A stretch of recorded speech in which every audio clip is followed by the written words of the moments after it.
Et bonjour tout le monde, voilà, je suis ravi de vous retrouver dans cette belle journée avec du vent et du soleil à la Trinité-sur-Mer. Vous voyez encore les ultimes, encore un ultime derrière moi. Et puis voilà, vous pouvez voir un petit peu comme ça bouge. Vous pouvez voir par rapport au drapeau là-bas que le vent il vient directement du large, qui va nous aider un petit peu à sortir, je l'espère. Et vous voyez un petit peu comme le ponton bouge, c'est assez impressionnant quand on marche dessus. On a vraiment l'impression de marcher sur des vagues, c'est très bizarre comme sensation. Voilà, bon, bah écoutez, du coup on est parti, le moteur tourne.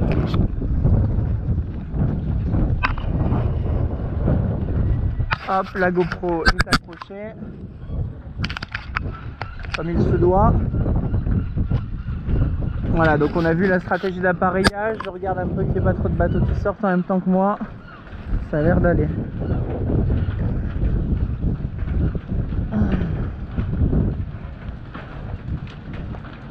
Donc, on a dit que on voulait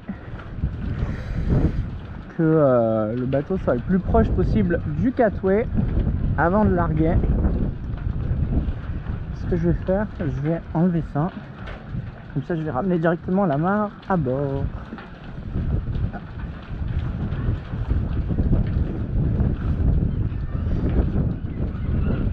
Allez, là, il a envie de partir. On le rapproche encore un petit peu. Encore un petit peu. On est pas mal du tout. On est pas mal du tout. C'est parti. Hop, pas grave pour le boot. On va larguer ici rapidos.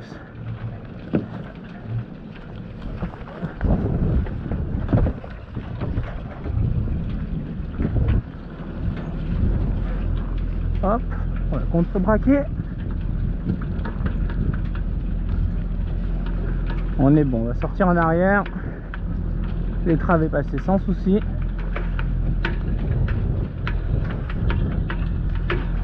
L'haussière, elle est en place, donc tout est bon. Donc ce qui s'est passé, c'est juste que le vent s'est engouffré du mauvais côté. Ce qui était forcément un truc qui pouvait arriver, mais bon, j'avais prévu le coup. Pare-batte était en place et j'ai fait une belle marche arrière pour vite sortir. C'est surtout la réactivité qui a compté.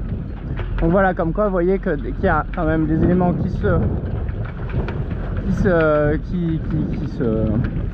éléments un peu plus forts que d'habitude. Forcément, ça va beaucoup plus vite. On a beaucoup moins le temps, comme d'hab, d'aller d'une amarre à une autre. Voilà, je vois qu'il n'y a personne. Vous voyez un petit peu le môle principal. On va passer devant Spin Drift, ça va être sympa. Voilà, on va faire attention qu'on va se faire embarquer par le vent.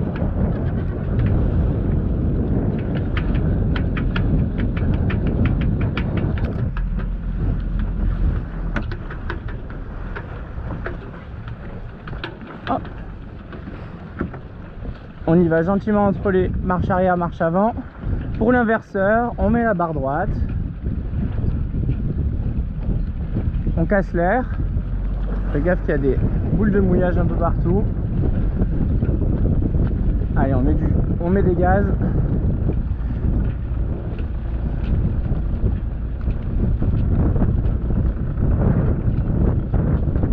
Et voilà, on est reparti. J'essaie de récupérer mon amarre. Il est coincé là-bas, j'irai après. Tant qu'elle est coincée, ça va. Et alors, regardez un petit peu, voilà le ponton visiteur, le môle Cardiac, si je dis pas de bêtises, si je me souviens bien. Et regardez un petit peu ce monstre. Je crois qu'il y a un bateau en face de l'autre côté.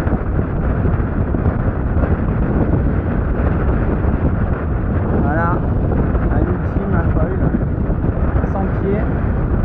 32 de large sur 23 de 32 de long sur 23 de large sur 37 de haut.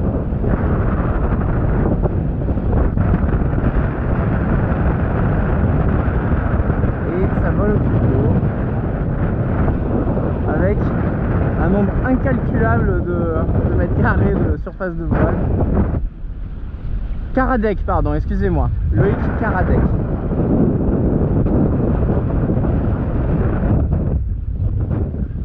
Voilà, et si je dis pas de bêtises, c'est l'ancien Bank Pop, donc l'ancien bateau d'Armel. Si je dis pas de bêtises, je crois avoir lu ça. Et du coup, je crois qu'actuellement, la route du Rhum, c'est le Bank Pop 9, donc ça doit être le Bank Pop 8, rebaptisé Spindrift 2.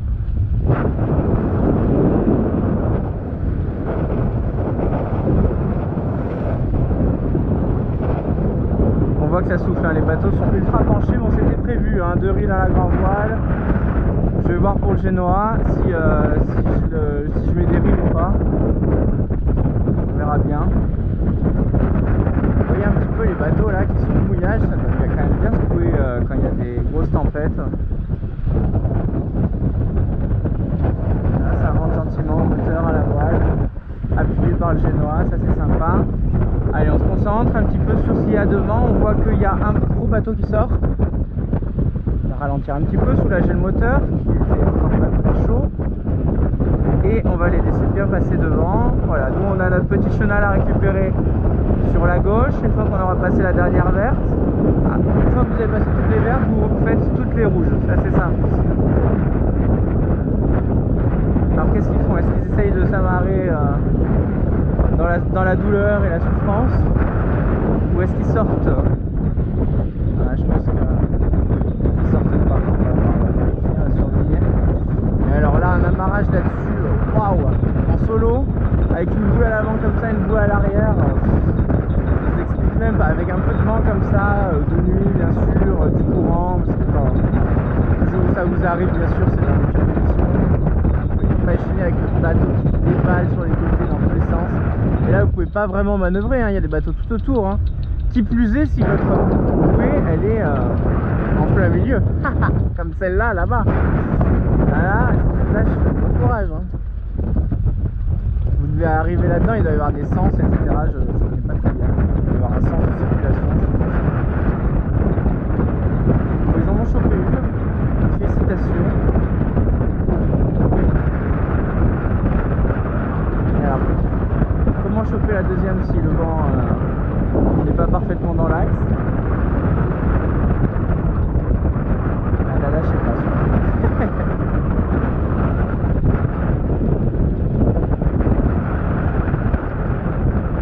Ah là là, ils sont à 3 portes sur bord. Sans gilet. Vous imaginez bien que du coup en solo c'est plus compliqué quoi. Donc voilà, on arrive au rouge.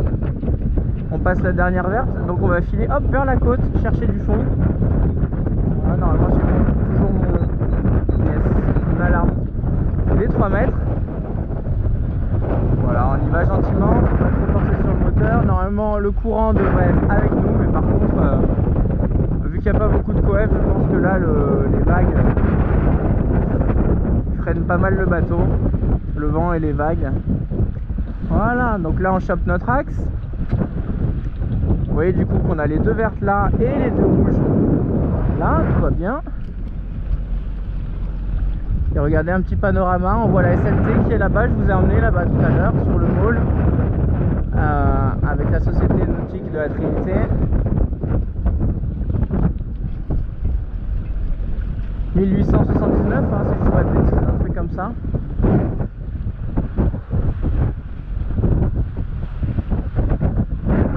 J'aimerais bien mettre le pilote, hop.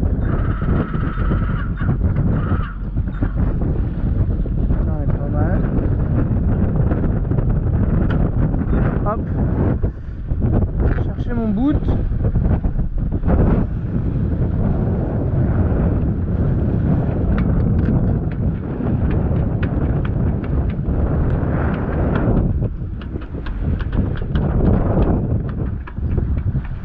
Impeccable.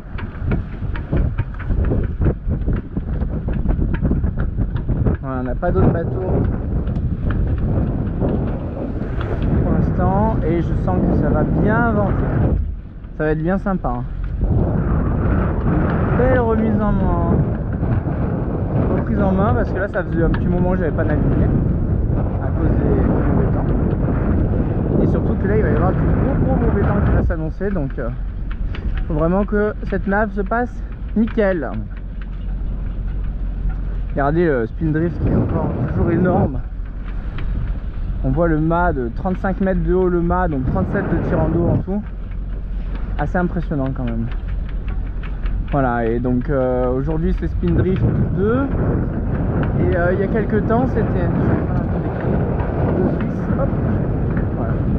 Il y a quelques temps j'ai vu Solébo de Thomas Cotteville. J'ai vu également IDEC de Francis Joyon, si je dis pas de bêtises. Et j'ai vu surtout l'IMOCA de Fabrice Amédéo, je crois, qui est du coup un IMOCA qui a parcouru le Vendée Globe. Pareil, c'est l'ancien, je crois aussi que lui aussi c'est l'ancien Bank Pop, si je dis pas de bêtises. Donc l'IMOCA qui est vainqueur du Vendée Globe l'année dernière, enfin l'année dernière, la session dernière il y a 4 ans. Hop, on va reprendre un peu de cap.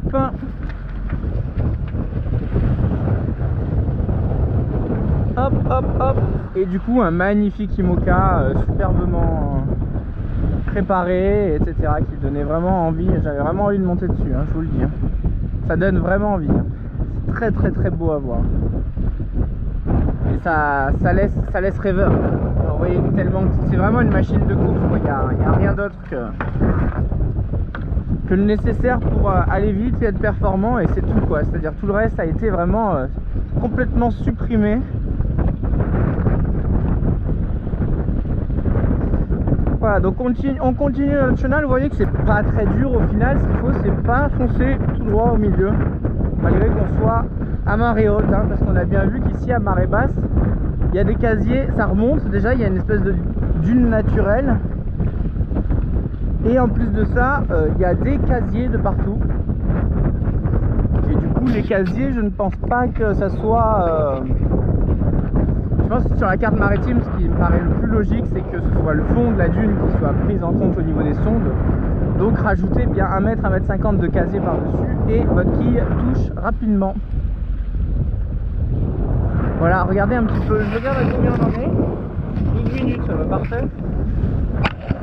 Regardez un petit peu comme c'est beau, la Trinité-sur-Mer, vous enfoncez comme ça dans les côtes bretonnes du Morbihan. On est toujours dans le Morbihan et hop, vous filez comme ça. Regardez un petit peu tous ces mâts qui trônent jusqu'au pont.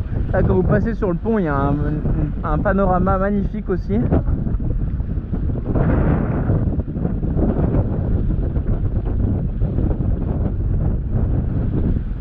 Alors on va continuer à allonger les rouges.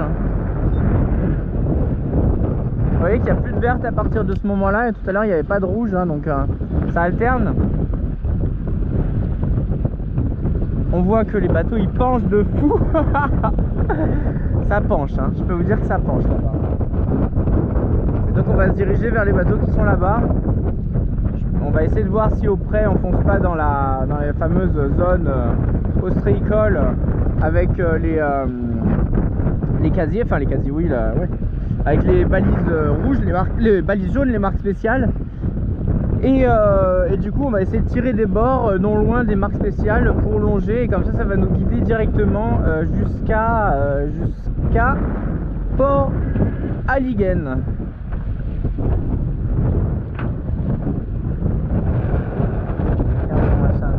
C'est mignon.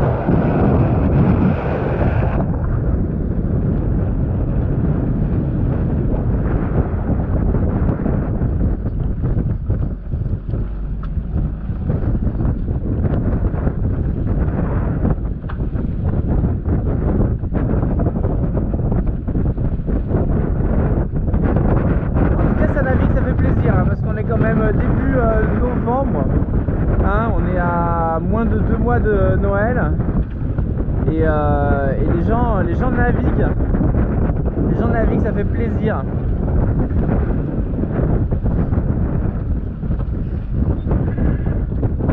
Hop.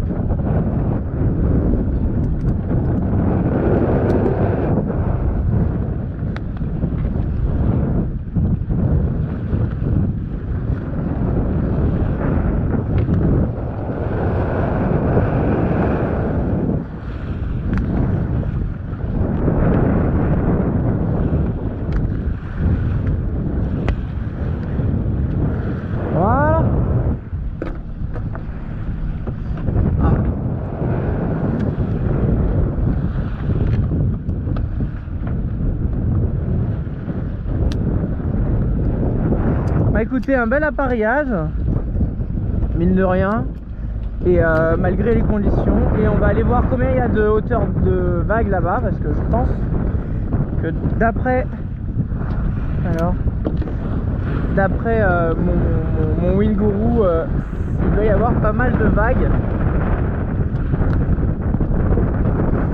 Voilà, et il en est attendu encore plus pour dans quelques jours. C'est pour ça que je voulais mettre Saori un peu plus à l'abri, tout simplement. Vous avez vu comme ça bougeait au port tout à l'heure, alors qu'il y avait 15 nœuds de vent. Et vous imaginez, ça c'est parce que c'est du sud, hein, sinon le port est protégé. Hein. Enfin, c'est bien sûr par la côte, enfin, c'est du nord, mais quand vous avez du vent de sud, bah, ça s'engouffre là-dedans et ça fait tout bouger assez rapidement, même s'il y a à peine 15 nœuds, quoi. Vous imaginez bien que quand on va avoir 45 nœuds, ça va être les montagnes russes. Voilà, donc j'avais envie d'éviter ça.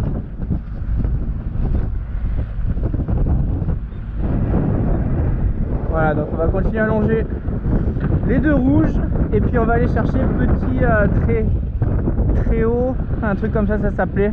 On va vérifier ça. Je crois qu'il y a un bateau. Tac. Je vais vérifier ça.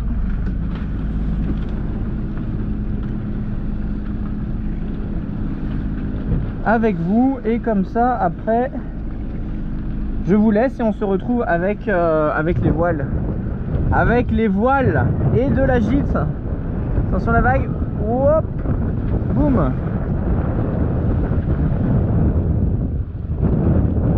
Voilà, comme ça, parce que comme je vous ai souvent dit, une question ne reste jamais ouverte sur un bateau, aussi simple soit-elle, et c'est petit très haut. Alors je sais pas si c'est ce que j'avais dit, mais je crois que ça s'en rapproche.